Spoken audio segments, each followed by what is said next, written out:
the great event that basically thrusts Russia as a great power is the defeat of Napoleon in 1812. Napoleon, as we know, the great conqueror, he invades Russia in 1812, and he defeats the Russian army, but what the Russians do that no one can possibly imagine they would do is they burn down the capital, Moscow.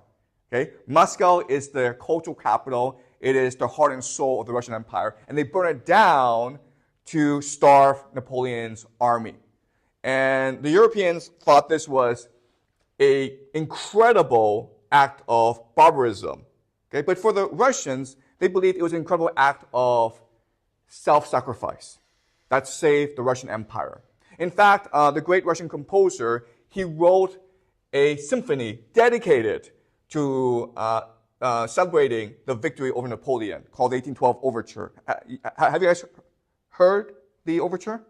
All right, let me play it for you, okay?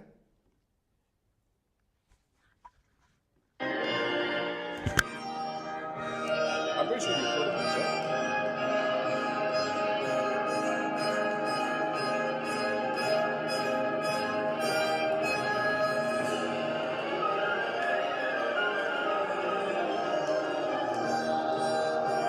So the Russians thought that by defeating Napoleon, by making the sacrifice, they not only saved Russia, but they saved all of Europe. They saved Western civilization, basically.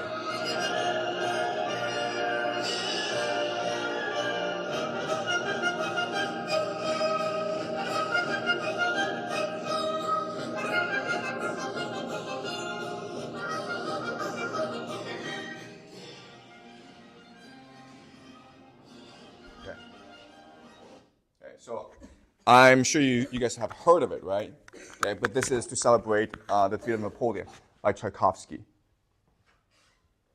Okay, after the defeat of Napoleon, though, the Europeans take notice of Russia, especially Britain. Remember, Britain is this great naval power that is dedicated to a divide and conquer policy of Europe. They basically gang up against whoever is the growing power in Europe. So as Russia is growing, the British encouraged the Ottomans and the French to unite against Russia to prevent Russia's expansion into the Ottoman Empire.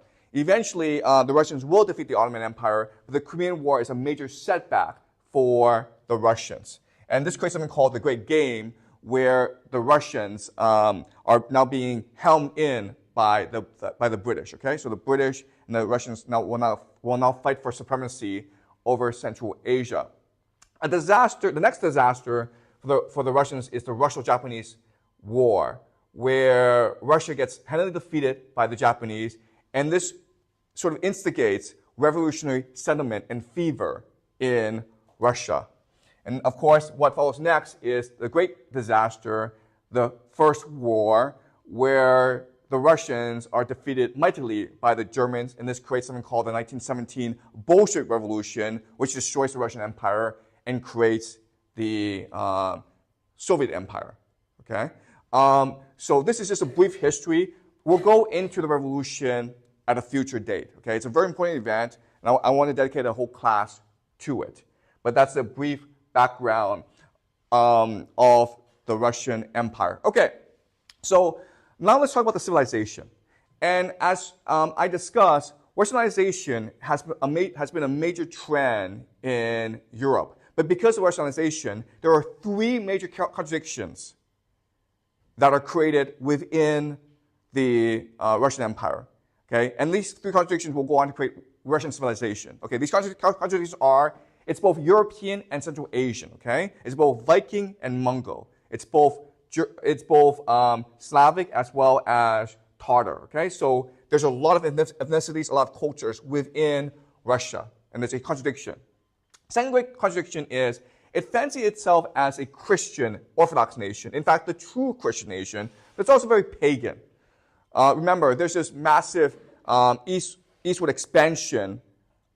In the process, there's a lot of war. There's a lot of violence. Okay, it's very pagan, and the peasantry, even to this day, maintain a lot of pagan rituals, a lot of pagan beliefs.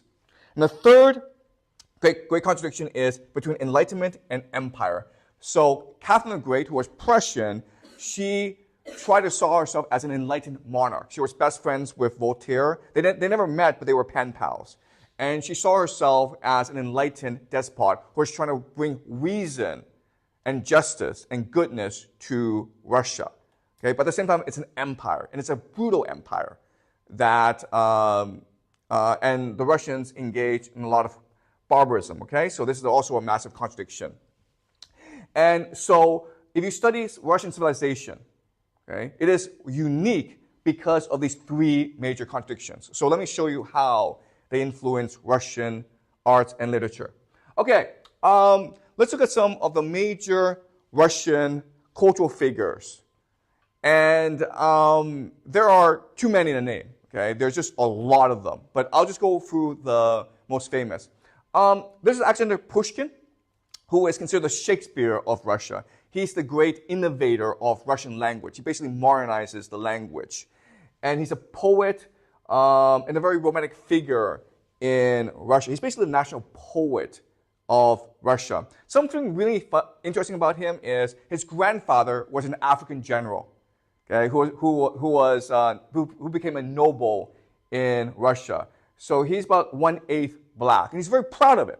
And so what's important for us to remember is, again, for most of human history, race was not a concept. Okay? People didn't really care what race you were. Okay?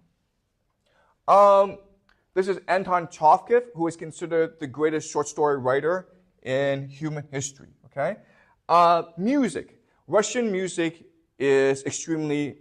Russian music is just it's beautiful. Okay?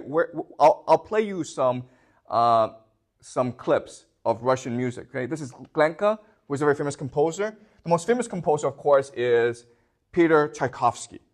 Okay? And he is famous for 3 ballets that are still performed today.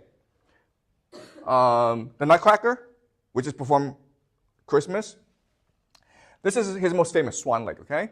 So let's hear some music from Swan Lake, just so you can appreciate the beauty and the depth of Russian music.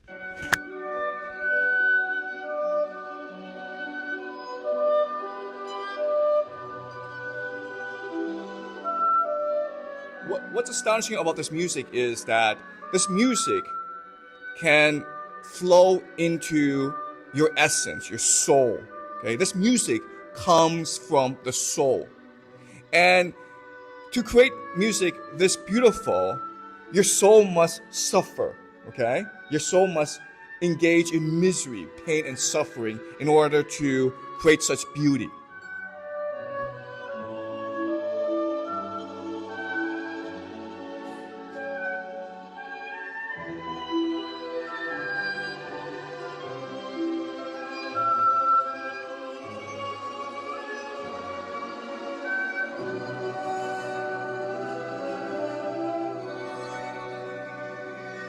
Okay, so this is just haunting, beautiful music that Tchaikovsky created. Okay, Sleeping Beauty is also a really famous play by Tchaikovsky.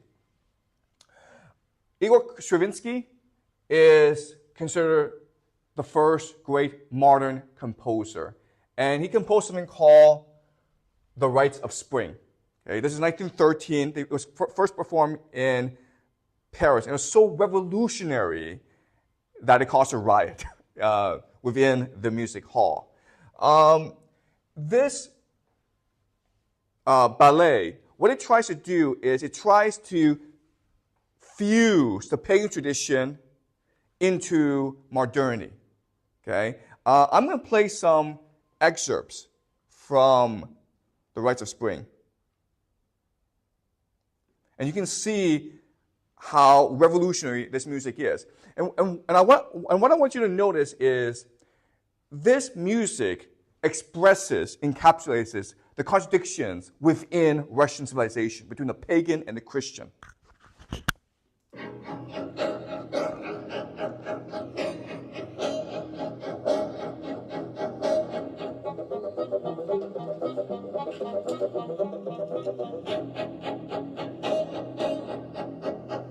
You can feel the rawness, the energy, the violence, the aggression, the sensuality.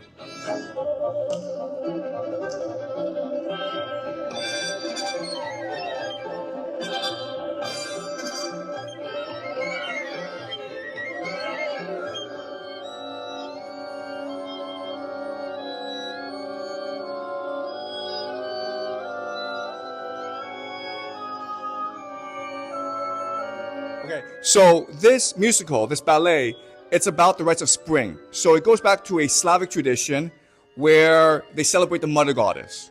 And it's spring, so they, to celebrate this transition, perform games and have festivals. And what ends the festivities is the sacrifice of a maiden, okay? She will dance until she dies.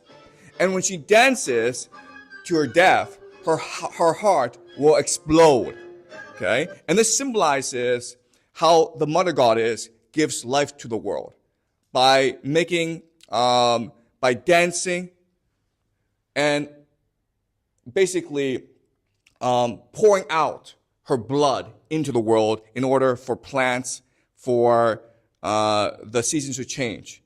And then her heart will explode. And in this world, what's important for us to understand is it's all interconnected, and it must be balanced out and harmonized. So if the mother goddess sacrifices herself in order for there to be life, then the maiden must sacrifice herself to thank the mother goddess, okay?